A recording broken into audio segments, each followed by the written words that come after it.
Bueno, volviendo de pausa comercial, tuve que cambiarme de locación. Vine a almorzar después de votar a la casa de mi familia. Así que estoy... Bueno, me había quedado en... Voy a revisar. ¿Qué es lo que propone Jara en términos de educación preescolar y nivel inicial? Es apoyar el proyecto de ley Sala Cuna. El proyecto de ley Sala Cuna actualmente en Chile considera a los niños de 0 a 2 años, que implica que en el fondo el empleador tiene que hacerse cargo de pagar y financiar Sala Cuna para sus empleados cuando el número de empleados supera a 20 trabajadores.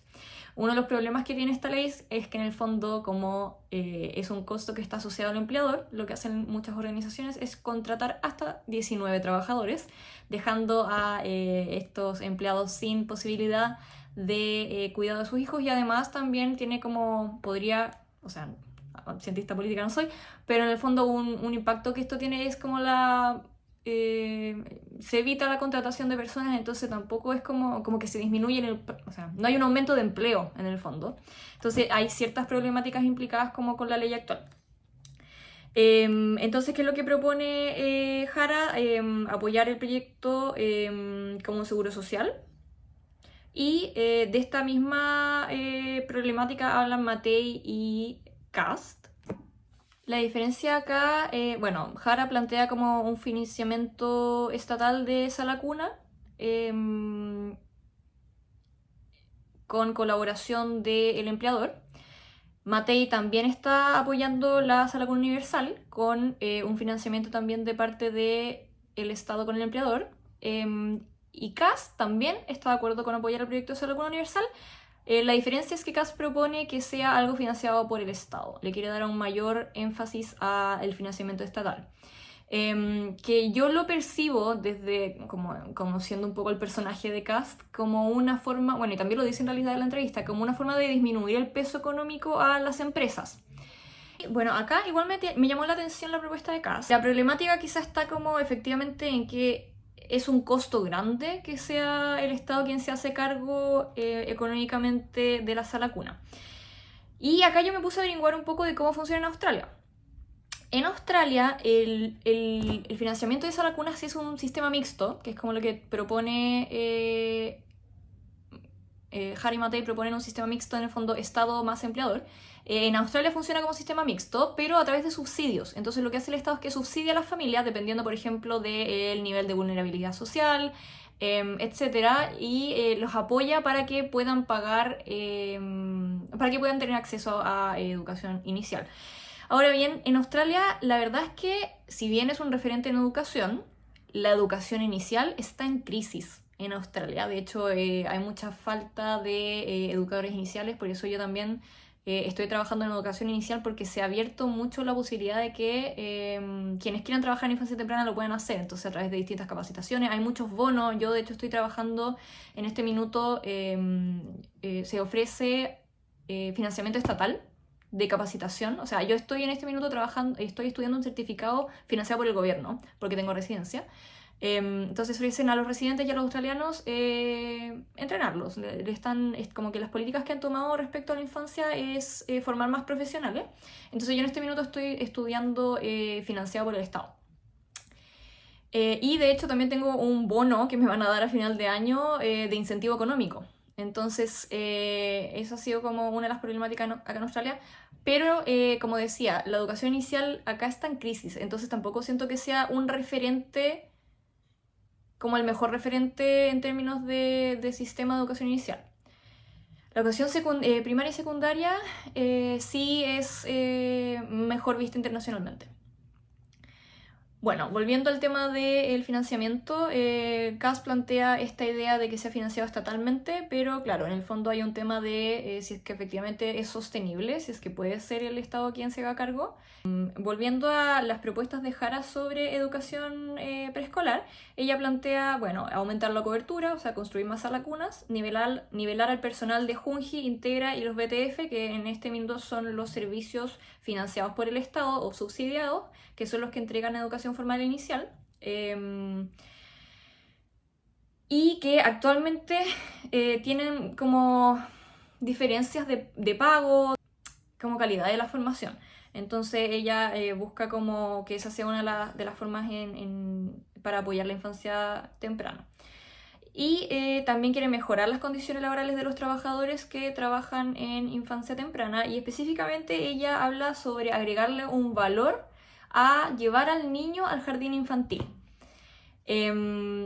Y acá yo creo que es súper importante porque en la serie de entrevistas, con Matei también lo retoman, en Chile las mamás, y acá en Australia yo también he tenido un poco esa experiencia, pero como entre los 0 y 2 años muchas familias quieren que los niños se queden en la casa. Porque, bueno, existe un vínculo está también todo el tema de la teoría de apego, de que en el fondo se eduquen como que puedan desarrollar ciertos vínculos en la casa, etc. En Chile la cobertura de educación de 0 a 2 años formal solamente cubre el 30% de los niños de esa edad. Entonces, hay muy poca oferta. Y lo que suele pasar es que las familias también dejan a los niños al cuidado de la vecina, de la abuelita, del tío, del hermano. Y acá, en el fondo, lo que Jara propone es valorizar la importancia de la educación inicial y cómo eso tiene un impacto en el desarrollo del niño y en sus resultados académicos, emocionales, sociales y como de oportunidades de vida a largo plazo. Toda esta como conversación respecto a la educación inicial que yo decía que todos los candidatos, como está en boca de todos los candidatos, responde yo creo que a, bueno, haber solucionado el tema como de quizás la educación superior y el acceso al menos, porque obviamente hay otras problemáticas asociadas, el CAE, etc. Pero responde como a la evidencia científica y no solamente a la evidencia científica, porque la evidencia científica viene hace tiempo, pero yo creo que quizás a la divulgación en política de cómo impacta socialmente y los beneficios que tienen a nivel social la educación temprana, porque afectan el desarrollo del cerebro, el desarrollo, como decía antes, del comportamiento, y los estudios demuestran que en el fondo un niño que no tiene educación o estimulación temprana versus los que sí lo tienen, llegan a primero básico con una brecha muy significativa. Entonces, todas estas políticas en relación a la educación temprana buscan un poco equiparar esta cancha. Entonces, creo que en el fondo fomentar el valor de la educación inicial para que las familias quieran y tengan ganas de llevar a sus hijos a la escuela en esa edad tan temprana y tan importante, me parece una buena idea. ¿Qué propone Matei? Ella también propone apoyar la sala cuna universal. Como dije antes, está más o menos en la misma línea en temas de financiamientos con Jara. La diferencia, y acá yo tengo un punto que lo cuestiono un poco, es que ella está de acuerdo con fomentar o financiar el cuidado alternativo. O sea, ella lo que propone y lo que dice en la entrevista es que le gustaría financiar, no sé cómo, si a través de subsidios o cómo sería esa plata si es que se le entrega directamente a la familia o al trabajador mismo, pero en el fondo ella le gustaría que las familias puedan elegir con quién dejan a sus hijos entre los 0 y 2 años. Entonces, como decía antes, si es que la mamá, bueno, Matei también habla todo el rato de la mamá, que eso yo también lo cuestiono, como, bueno, si la mamá quiere dejar al niño, si la mamá quiere educar, creo que también esos discursos donde solamente se le asigna como a la mamá el cuidado de los hijos, reproduce una ideología, reproduce como un estereotipo de género. Entonces también como que, si es que yo de repente digo mamá, es algo inconsciente, pero honestamente creo que es muy importante en los discursos decir como cuidadores, porque no solamente son las mamás las que cuidan, a veces son los papás, a veces son otro tipo de cuidadores. Entonces como que también considerar esa diversidad en las familias que existen. Pero bueno, lo que dice Matei es que a ella le gustaría dar un apoyo para que las mamás, pongámosles cuidadores, pero ella dice para que las mamás puedan elegir con quién dejan a sus hijos. Entonces, si ellas no quieren dejar con el vecino o con la vecina, que haya un financiamiento estatal para que ellos puedan hacer eso. ¿Cuál es mi crítica acá? Y creo que lo mencioné antes. Como yo me estoy especializando en protección infantil y en educación informada en trauma, los abusos a la infancia ocurren en los espacios de mayor confianza. Como dije antes, dentro de las familias, los tíos, gente cercana, los colegios, las instituciones religiosas, o sea, estos grupos como donde los niños van y no sé, scout, todas estas comunidades donde los niños son partícipes, ahí es donde ocurre el abuso. Entonces, estaba mucho este discurso antiguamente como de que no, es que en el fondo tienes que cuidarse porque en la calle están los abusadores. Y la verdad es que no, los abusadores están en el contexto más cercano de los niños. Entonces, a ver, me pasa que con esta propuesta yo entiendo y creo que es válido como apoyar la preferencia de las familias, sí, pero si es que se llega a hacer, hay que tener mucho cuidado en cómo fiscalizamos. ¿Por qué? Porque creo que hay un discurso muy instalado también de que en el fondo los papás saben con quién dejan a sus hijos y ellos saben lo que hacen con sus hijos. Personalmente, yo creo que no todos están capacitados para ser padres. Y eso no significa que no lo deberían ser, significa que se requieren apoyos. Entonces, ¿qué pasa cuando dejamos a un niño a cargo de una vecina que no sabemos si tiene, porque en el fondo lo que están haciendo son cuidados iniciales, que no sabemos si tiene las competencias para poder cuidar y no tenemos una fiscalización, o sea, si el Estado, porque ya es distinto si uno como privado en el fondo le quiere pagar a alguien o bueno, como que son decisiones personales si es que quieres dejarlo a cargo de la hermana, pero si el Estado va a poner plata para que la vecina le cuide al hijo, yo lo mínimo que exigiría es una fiscalización. ¿Qué es lo que se hace acá en Australia?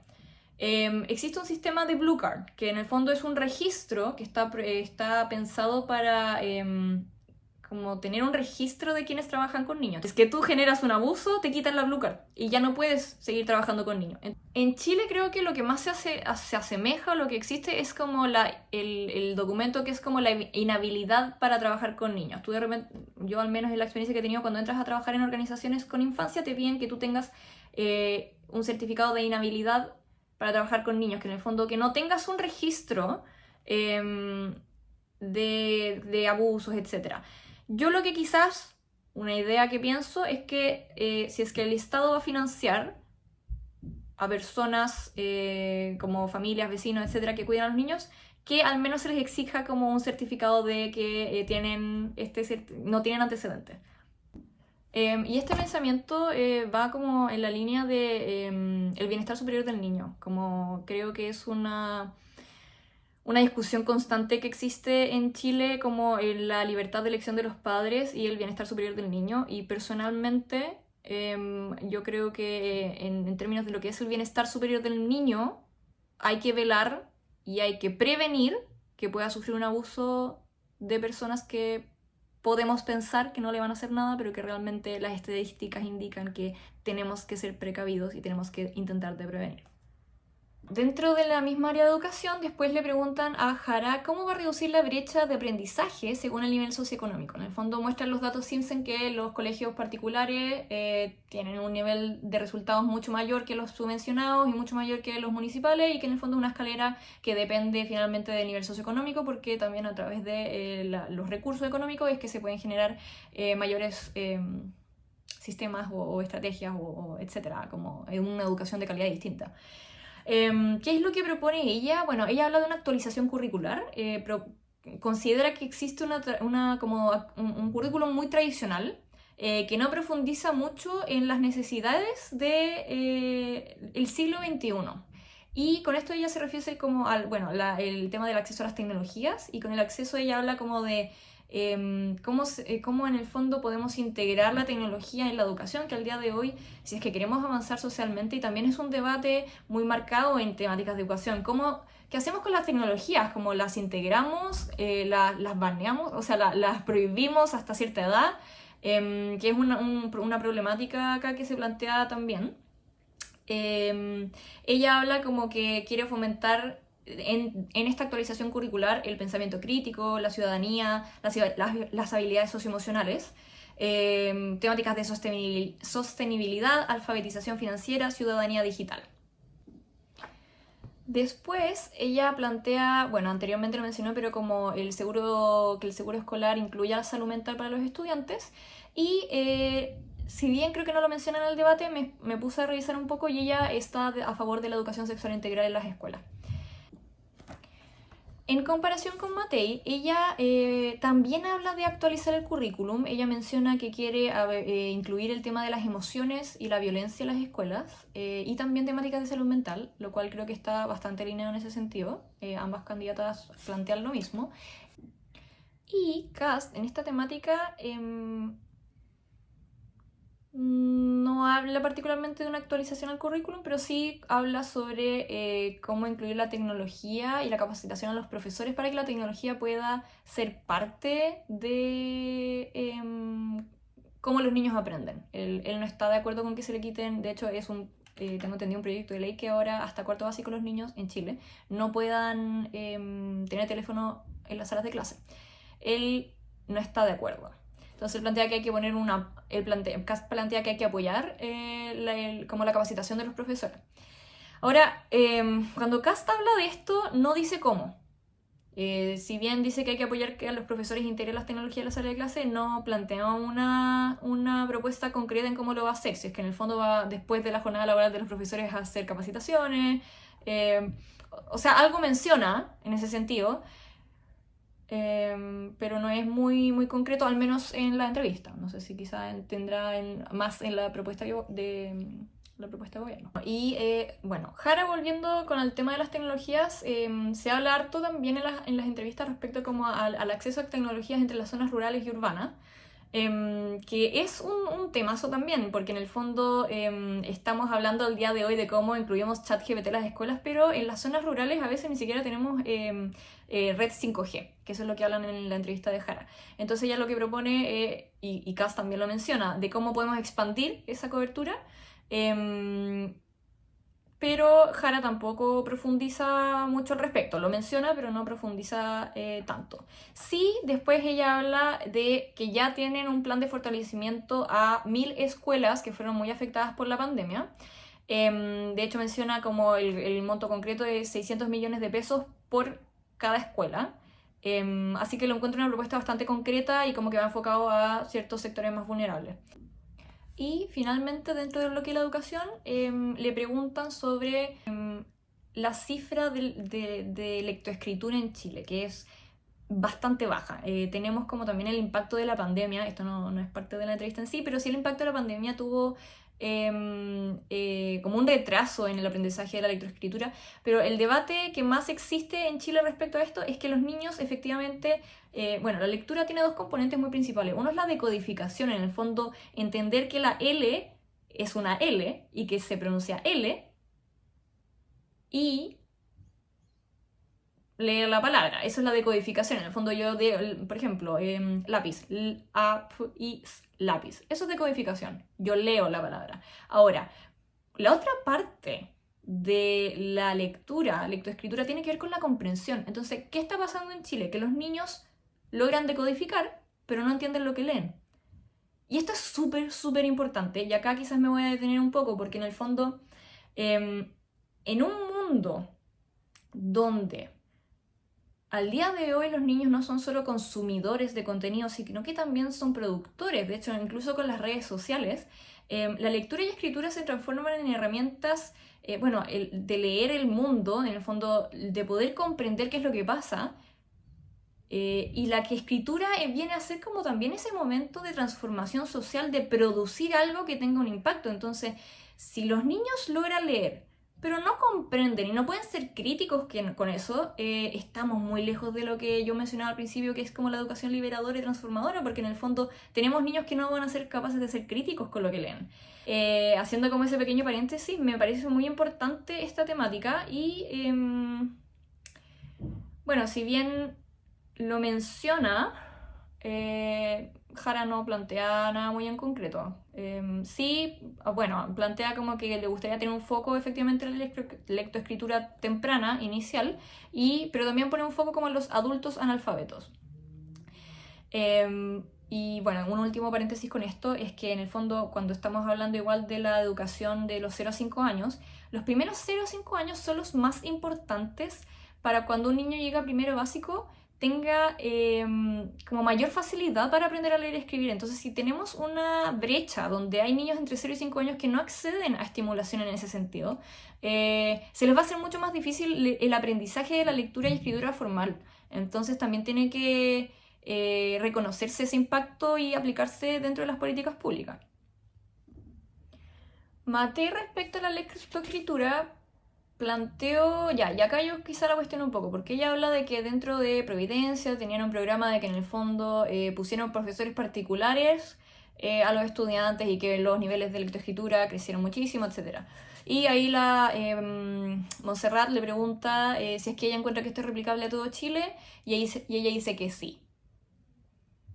Me pasa que ahí yo como que quizá cuestiono un poco que ella como que extrapola su experiencia en la municipalidad con todo el resto del país. En mi experiencia estudiando respecto a el apoyo quizás como con niños que tienen dificultades en lectura y escritura, lo que se está hablando mucho al día de hoy son los sistemas de